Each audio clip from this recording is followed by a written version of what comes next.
Hello, everybody.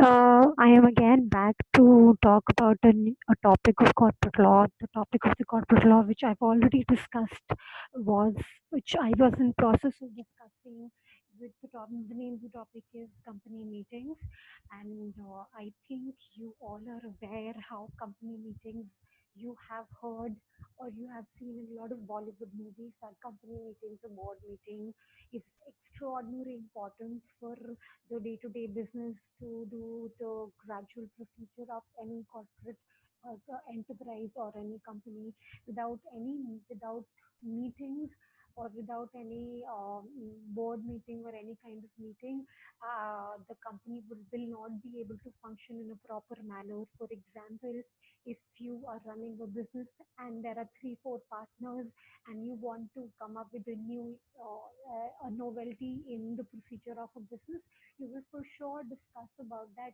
new theme to other partners so that they also you all get a consent and there's a consensus added in um, between you guys, between all the partners of a particular firm. In the similar manner, company is also a kind of a business which is at a large scale, and whosoever is responsible to do the daily affairs, is responsible to carry on the functions of a company, they all have to sit together to talk about a lot of various corporate affairs, to talk about decisions, to talk about strategies, how they will run a company, how will they develop a company, how will they prosper a company, and how will they cater to the needs of their employees also. So company meetings is very important, and I think in my previous lecture, I've already discussed introduction about company meetings. As you can see through your screen, I have also discussed different forms, different kinds of company meetings. And there is a flowchart drawn on your respective screen. I have discussed three kinds of meetings. First meeting is a meeting by the director meetings or board of director meetings that I think you must have heard in a lot of Bollywood movies. And then second kind of meeting is members meeting. Um, members meeting, and then another kind of meeting is creditors meeting. First is board directors meeting, which is in turn divided into board meeting and meetings of sub committee of directors, and then members meeting is eventually divided into statutory meeting, annual general meeting, extraordinary meeting, class meeting. Now members are those people who are subscribed, who are listed as the list of members under MOA and AOA. Majorly, members are people who have invested in our company. For example, I am owning a company and I have issued an IPO. There are a lot of people who have subscribed to my IPO. Those out of those, they become the members of a company. And then creditors are the debenture holders or any kind of creditors who has given us a loan. Debenture, as I already told you in my video of debenture, that debenture is kind of a loan. So all those people who have given loan to a company comes under the aspect of creditors, and those people have to conduct a separate kind of meeting. Their meeting will not be uh, in collaboration with members. Their meeting will not be in collaboration with directors. The directors will talk about the internal management, as directors are the people who are directly involved in the governance of a particular company. So those meetings will not be collaborated with anybody. Members are those people who have invested in the company, who have invested their money in the company, like shareholders. They will have a separate kind of meeting. And then creditors are the people who've given a loan to a company. So those people will have a different kind of meeting. And I think in my previous video, I've also discussed prerequisites for valid meeting also. The prerequisite is appropriate authority, notice, quorum, agenda, and chairman. An appropriate authority I have discussed in my previous video. Notice also discussed. Intent also discussed. Special and ordinary business and quorum of general meeting I have discussed. Consequences of absence of quorum is also I've discussed. I would start with consequences of absence of quorum. uh, which is extraordinarily important. A little revision to what is quorum. Quorum is, as defined in section 103, is a minimum number of members required to be present at the general meeting of a company to validly transfer any business. In reckoning quorum, persons are taken into account who are qualified to take part and decide upon questions brought before the meeting. Present shareholders are not counted in quorum unless there is some matter affecting their rights. In case of joint shareholders, only one shareholder, as per the order in which their name appears in the register of the members, shall be counted towards quorum. Now, with respect to quorum, section 103, subsection 1, there are the concept of quorum is different in public company than with respect to private company. Under public company, there are five members personally present if the members of number of members as on the date of meeting is not more than 1,000. 15 members personally present if the number of members as on the date of meeting is between 1,000 to 5,000. 30 members personally present if the number of members as on the date meeting exceeds 5,000. But in case of private company, two members personally present have to be there. Consequences of absence of quorum, section 103, subsection 2 and 3. And subsection 2 is talking about if the quorum is not present within half an hour from the time appointed for holding a meeting of the company, the meeting shall stand adjourned to the same day in the next week at the same time and place, or to such other date or such time um, or place as the board may determine.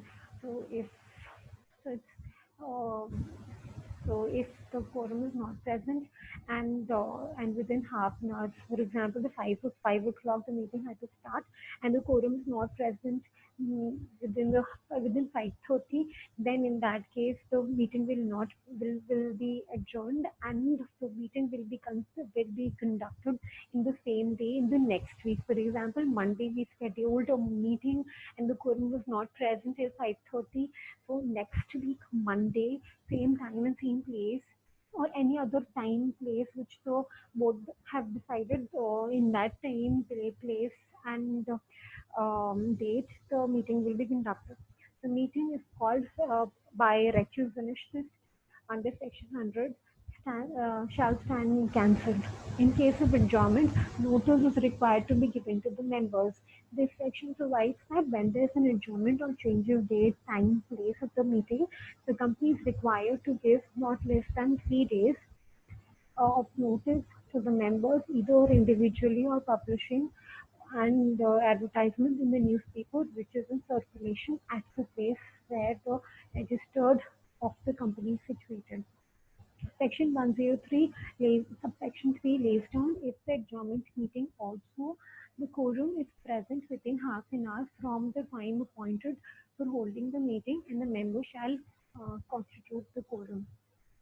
If no quorum is present, there is no meeting and proceedings are invalid. So therefore, any resolution passed in that will be treated as invalid.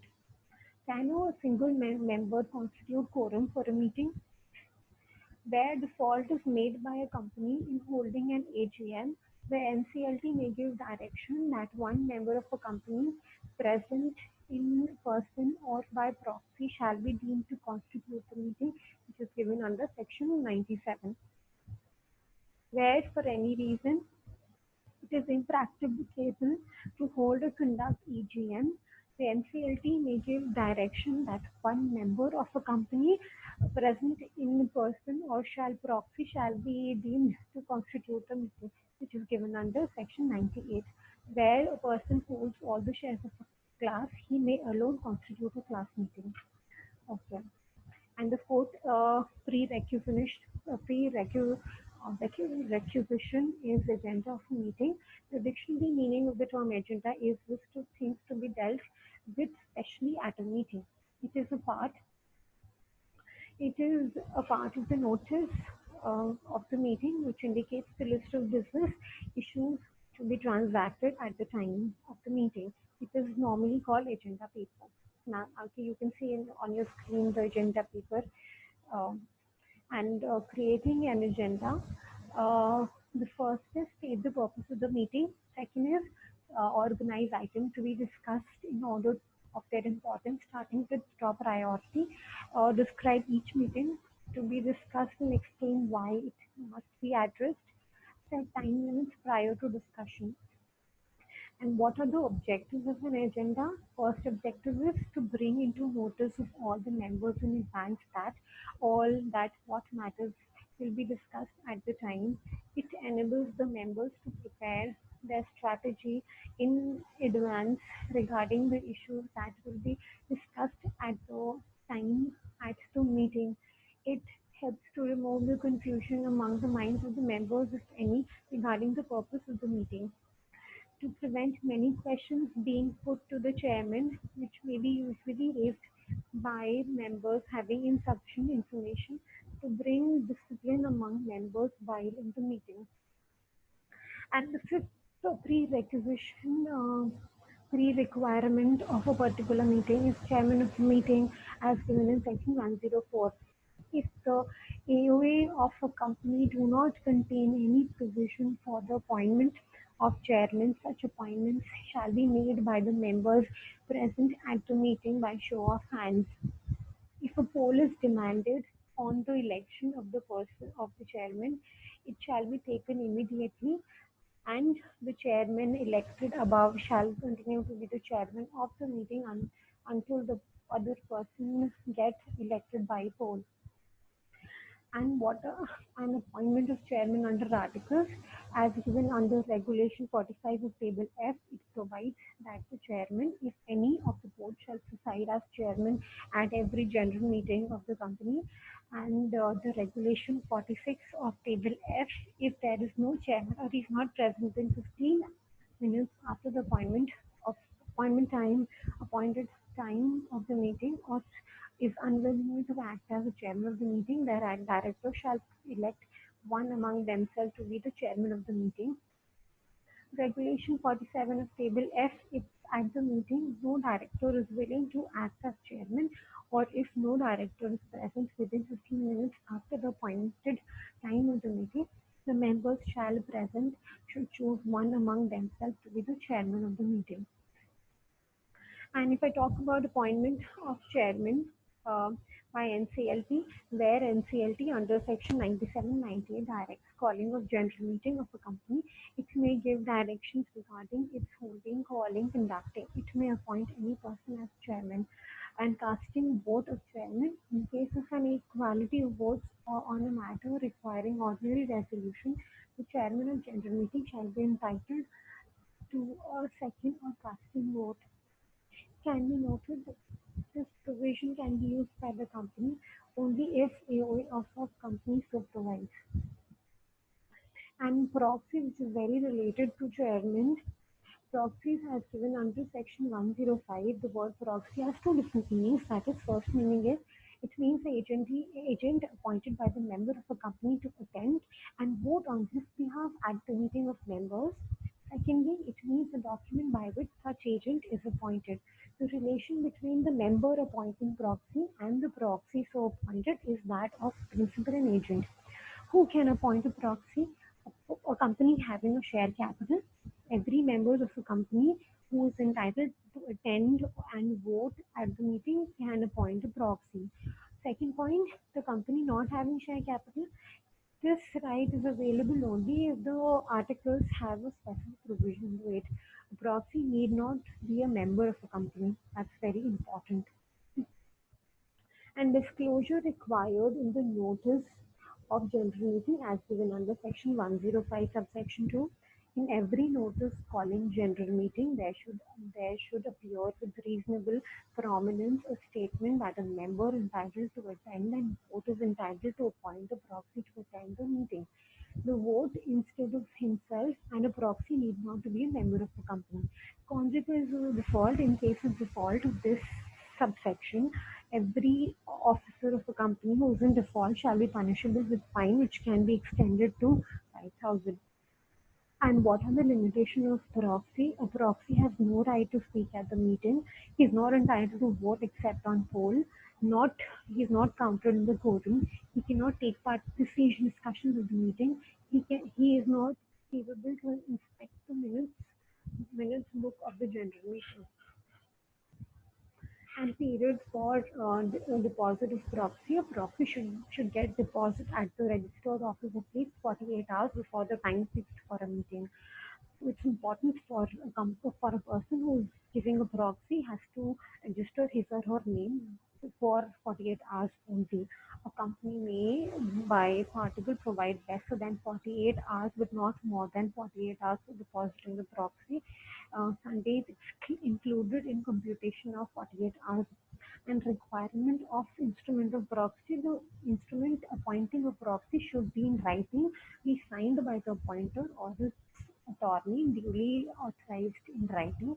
In case where the appointer is body corporate, it shall be under its seal or signed by an officer or an attorney duly is authorized by it. In case of joint shareholders, it must be signed by all the shareholders. The proxy form shall be in form number MGT 11. Now, revocation of proxy. A proxy can be revoked in the following ways: by deposit of a new proxy within the time stipulated for deposit of proxy, by the member himself attending and voting before the proxy has voted, by the death or insanity of the appointer, by revocation of proxy. Inspection of list of proxy. Every member entitled to vote is entitled to inspect the proxy lodged with it. Such inspection shall be done only during the business hours of the company. At least 3 days notice in writing of intention to do so has been given to the company.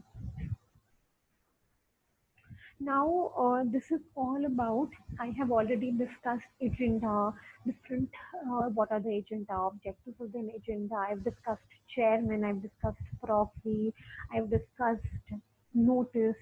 I've also discussed authority, competent authority. All these are prerequisites or pre-requirements of a meeting. So, what in order to constitute a meeting? What is exactly required in order to constitute a meeting, quorum and all that.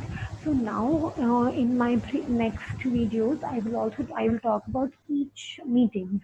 I will talk about members meeting. I will talk about directors meeting, and I will talk about creditors meeting. So I'll end the lecture here, and I will carry forward in the next video. Thank you so much.